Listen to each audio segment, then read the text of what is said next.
lie because the reality is my real name is Joe, and I've been living with leukemia for 11 years.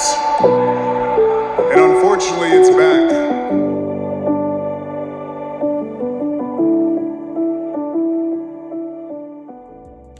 On October 22nd, 2018, WWE's top dog at the time, Roman Reigns, vacated the Universal Championship after his long-lasting battle with leukemia reared its ugly head yet again. This is a story of strength, resilience, and heart. From a battle with leukemia to the greatest title reign of the modern era. This is the Roman Reigns comeback story. But before we get to the comeback story, let's first go over some context. 2018, Roman Reigns was about as divisive as it gets. He was, as Paul Heyman describes him, the James Harden of your generation. You either loved Roman Reigns as the big dog, or you hated Roman Reigns as the big dog. There was little to no in between whatsoever, and this led to some very memorable and notable instances, most namely the Raw after WrestleMania 33, and really any wrestling show from about 2016 through 2018 where Roman Reigns was featured prominently. Alright, Roman Reigns, he was, well, let's let the footage talk for itself.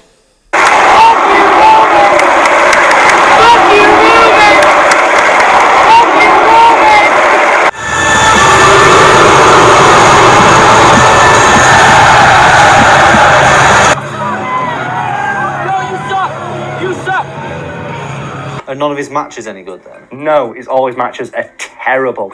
Your priority is to get Roman over. This was the biggest fucking failure of them all.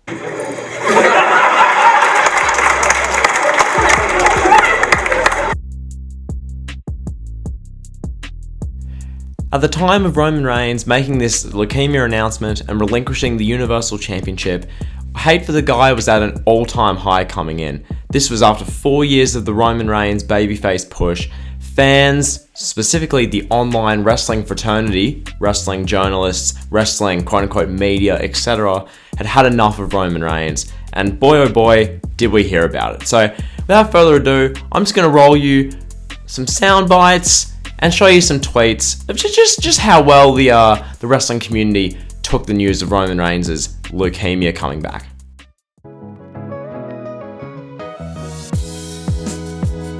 Reminds me of my buddy Wang, because Wang had leukemia, and he did not have the Roman Reigns leukemia.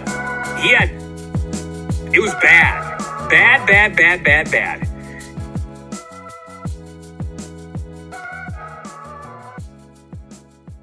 As can be seen, a sizable portion of the wrestling community at this time period in 2018 and 2019 thought they were doctors, thought they were experts in the field of leukemia, and made many assumptions about Roman Reigns' battle with the blood cancer. But in this situation, in this reality, you defer to the experts, alright? The experts in this case, Leukemia Care UK.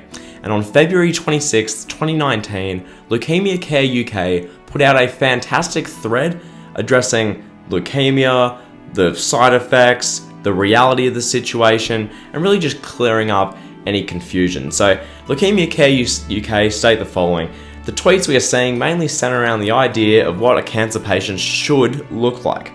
How can he have long hair? How can he not have lost weight? Why doesn't he look like a cancer patient? Back to basics. Leukemia is a cancer. It affects people of all ages. There are 4 main types of the cancer: ALL, AML, CLL, and CML. However, there are other different types and subtypes. Leukemia is complicated. Don't forget, we do not know what type of leukemia Roman Reigns has.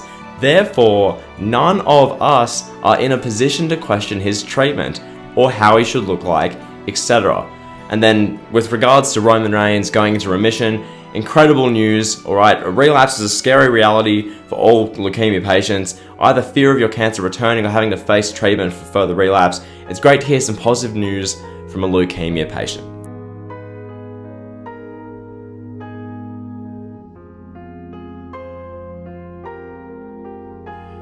After 4 months of battling leukemia and a bit of filming for Hobbs and Shaw, Roman Reigns had an announcement to make.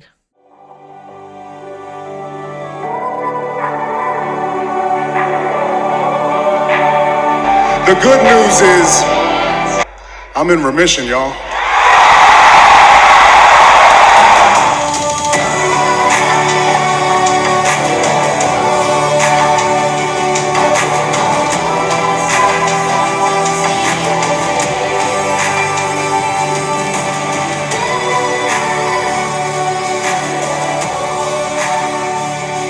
And just like that, Roman Reigns had made his official return, coming back and putting leukemia officially into remission. Reigns had pinned leukemia's shoulders to the mat 1, 2, 3 off the back of resilience, strength, and heart. Roman Reigns conquering and coming back from leukemia. An incredible achievement. The return of Big Dog Roman Reigns brought to us a number of memorable moments. For starters, the Shield's final reunions. We got that as a result of Roman Reigns coming back. Additionally, we got a program with Drew McIntyre heading into WrestleMania 35. If that wasn't good enough for you, WWE gave us, the fans, the who tried to kill Roman Reigns angle, where Roman Reigns was mysteriously attacked to close an episode of SmackDown later in the year. Alright, Big Dog Roman Reigns' return truly did have something for everyone, be that a great match versus Buddy Murphy in August of 2019, or a match with The Undertaker against Shane McMahon and Drew McIntyre. Big Dog Roman Reigns, his return has something for everyone. With Roman Reigns officially back and picking up steam once again thanks to those matches and feuds, not to mention a 6-month-long feud with Baron King Corbin that featured dog food showers, constant rematches, and dog mascots, it seemed like Roman Reigns' destiny to main event WrestleMania 36 and finally have his big moment in front of a stadium of screaming, rejoicing fans that would give him the intended reaction. After confronting Universal Champion Bill Goldberg on SmackDown at the end of February 2020, it was all set. It was all meant to be. And then? Good evening, everyone. We're moving into uncharted territory practically by the hour. The world, it seems, is taking extreme precautions to slow the spread of coronavirus. We got that responsibility to treat each other, others across the world. So I know it's cool to hate. Negativity's easy, and hell, sometimes it gets a pop. For instance, for me, you already know what's going on. It's all over the news, the dirt sheets, whatever you want to call them, that I pulled out of WrestleMania. And it's funny because, for years now, man, years, people are like, don't show up to WrestleMania. We don't want you in it. You know what I mean? There's a nice handful of dudes and haters that didn't want me there, but the moment I make a choice for me and my family, I'm a coward, I'm a sissy, a lot of different things that I am now. But you don't know the whole story. All you know is what you think. With Roman Reigns away, SmackDown entered the Dark Ages. In the Performance Center, with 0 real fans and a top storyline of Universal Champion Braun Strowman screaming about Bray Wyatt and then getting pranked by The Miz and John Morrison. This era of SmackDown was, well, in all honesty, the only new content on TV at the time, so people gave it a pass, but man oh man, looking back, Jey Uso hosting karaoke, to quote The Miz, really? Seriously, unbelievable.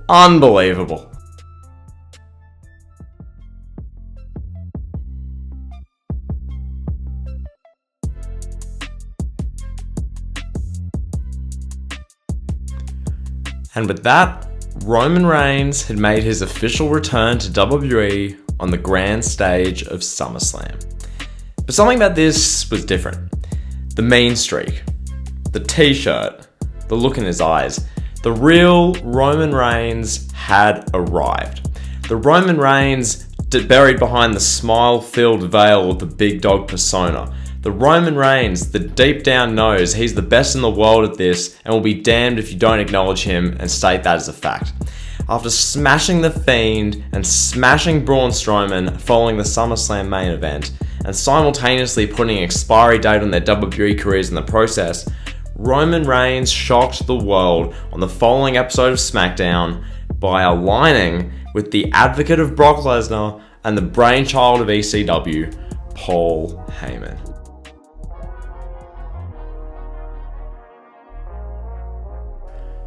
And with that, the dynamic of the Tribal Chief and the Tribal Council had begun.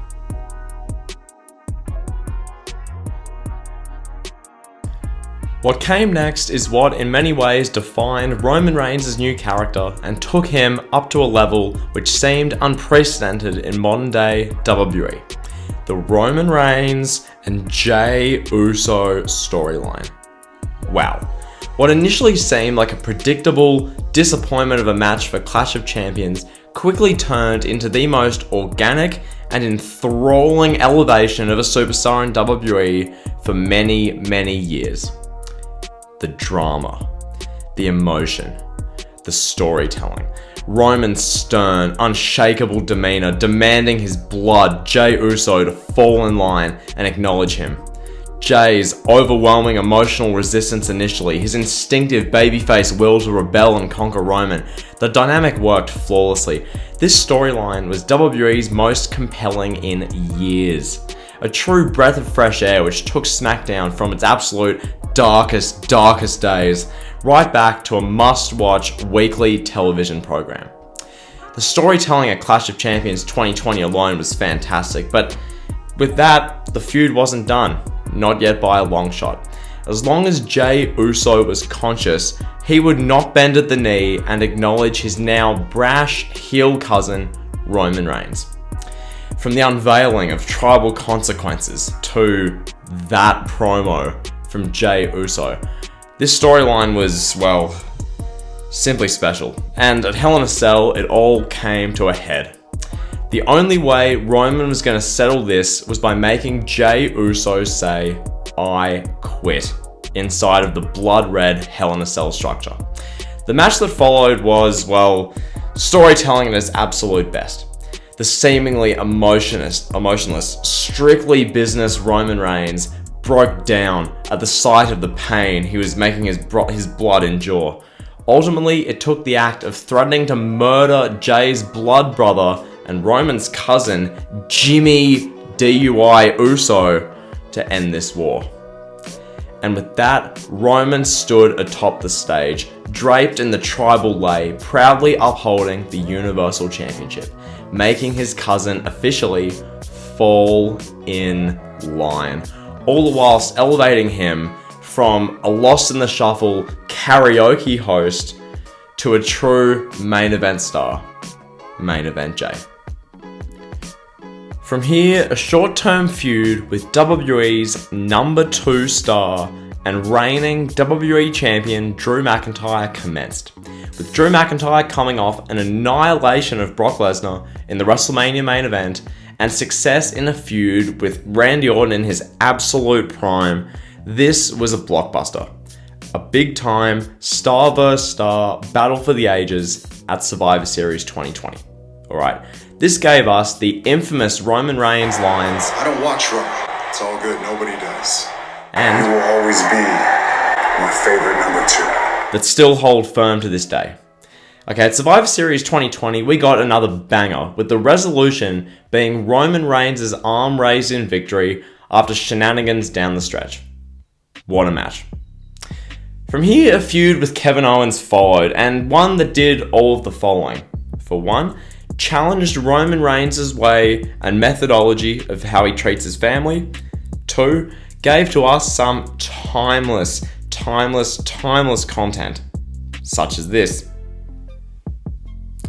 3, brought us the Adam Pearce Island of Relevancy stuff, where Adam Pearce became somewhat relevant for about a couple of weeks.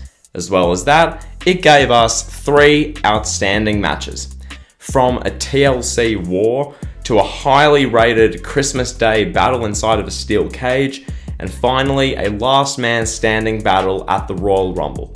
Roman Reigns took Kevin Owens from an utterly directionless, uneventful program with Elias to the objective top storyline at the time against the company's top star, or as we call it now, the Island of Relevancy. After those battles, Roman Reigns would reign on, and along trotted the 2021 Royal Rumble winner, Edge. After an incredible feud with Randy Orton in 2020, Edge tossed his bitter rival over the top rope at the conclusion of the 2021 Men's Royal Rumble match, punching his ticket into the main event of WrestleMania 37, gifting himself the opportunity to win the Universal Championship 10 years to the day after he was forced to retire. A truly magical story, a story that's meant to be a one-on-one WrestleMania main event match made in absolute heaven. Or so we thought. Along came Daniel Bryan.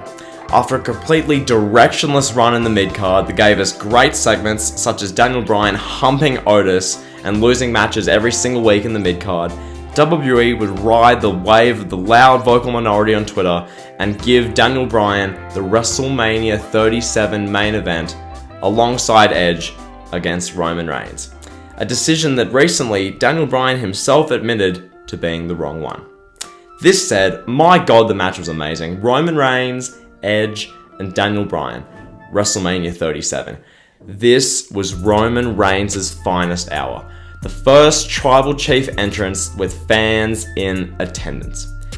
Everyone in the arena was on their feet.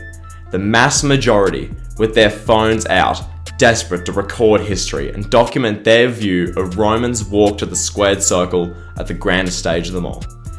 This match, it was truly excellent. Alright, high drama, high emotion, the magical storytelling of Edge, the story of Bryan, and the will of Roman to validate everything he'd preached for months and months. When the final bell rang, it was Roman, with Hall of Famer Edge and future first ballot Hall of Famer Daniel Bryan stacked and pinned clean. Roman Reigns standing with the title race in victory, the WrestleMania fireworks show going off, and the attention of the world on him. All the whilst giving him the proper reaction for once. This was the moment Roman Reigns had worked for his entire life, the moment he'd envisioned throughout his battle with leukemia. This was the moment for Roman Reigns. In the months to follow, Roman Reigns ended the WWE career of Daniel Bryan on an episode of SmackDown, and in the process did his damnedest to elevate Cesaro from a perennial mid-carder to a true main event star, dropping Cesaro onto the Island of Relevancy and giving him the opportunity to prove himself at that level. Cesaro, while he did fail on the microphone during this feud, by God did he impress in the ring at the same time. Cesaro pushed Roman Reigns to his absolute limit at WrestleMania Backlash, before ultimately falling short. The reign of Roman rolled on, and this time he turned his attention to one of wrestling's most recognizable stars and heralded names all time, Rey Mysterio. Once again, a family-derived storyline where Rey piggybacked his beef with Roman on the back of how Roman treats his family, with Rey sticking by his values of respect and optimism, whereas Roman was all about business and doing whatever the hell he had to do to get the job done and command his opponent and the WWE Universe to acknowledge him. Inside of the Red Cell on SmackDown in the middle of June, Roman Reigns punished Rey Mysterio badly, showcasing that as great as Rey Mysterio is, he is nowhere near the level of Roman Reigns in his absolute prime.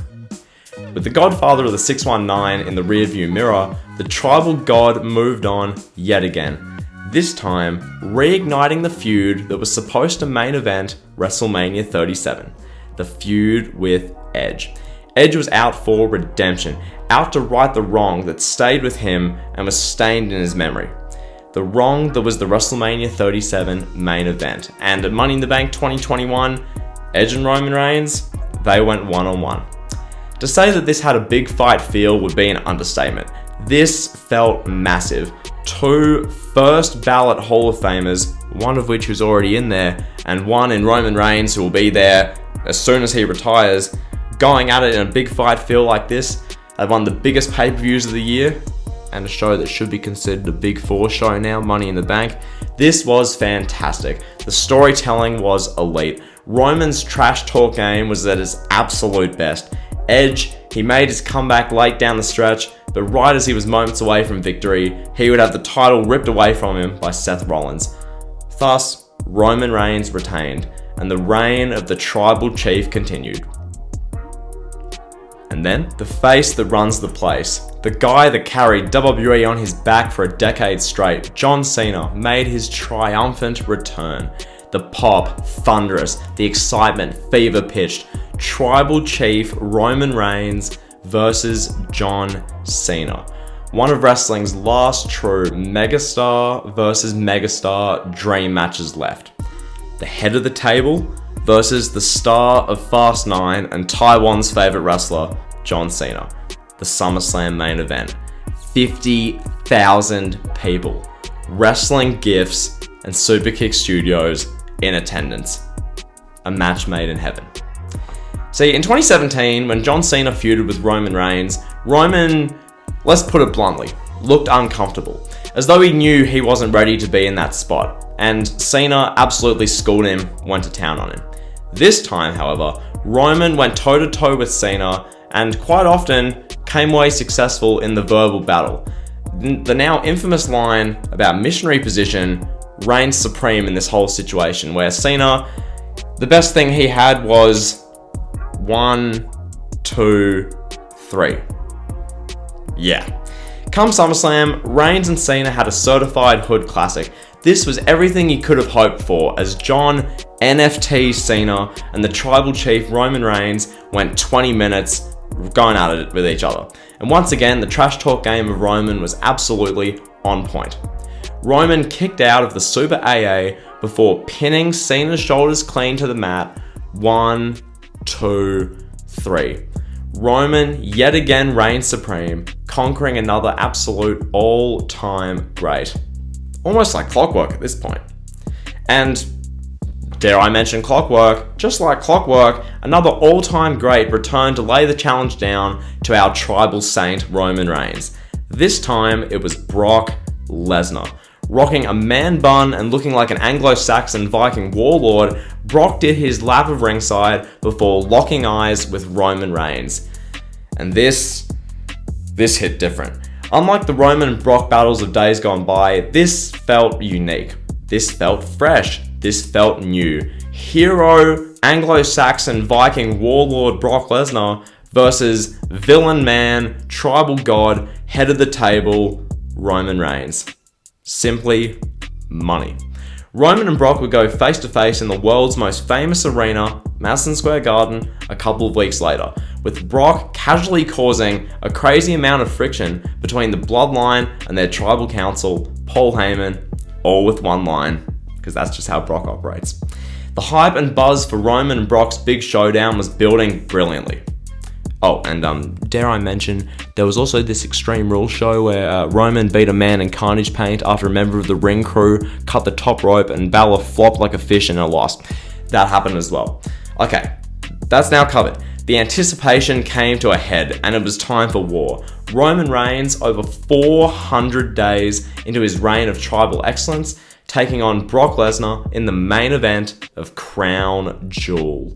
Deep in the heart of Saudi Arabia, going to war over both the Universal title and the love and admiration of Paul Heyman. This match was crazy, with one of the biggest fight feels in years. Tribal Chief Roman Reigns and Babyface Viking Anglo-Saxon warlord Brock Lesnar went to war. And once again, prime Roman Reigns walked away the victor, adding yet another all-time great to his hit list. The greatest title reign in recent memory just kept getting crazier and crazier. From here, Brock Lesnar snapped, getting himself suspended, leaving our tribal champion Roman in a feud with reigning WWE champion Big E of Monday Night Raw. And, well, the New Day as well.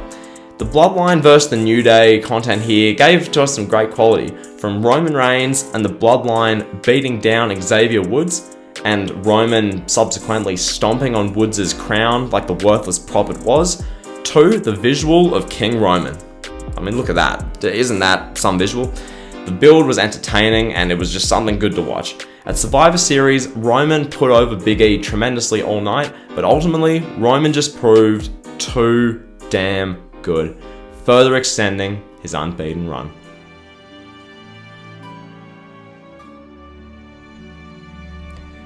At the end of the day, Roman's ability to elevate mid-carders, or just tag team guys who can't be told apart from their brother, while still working programs and getting wins over the all-time greats of the business, it's been truly special.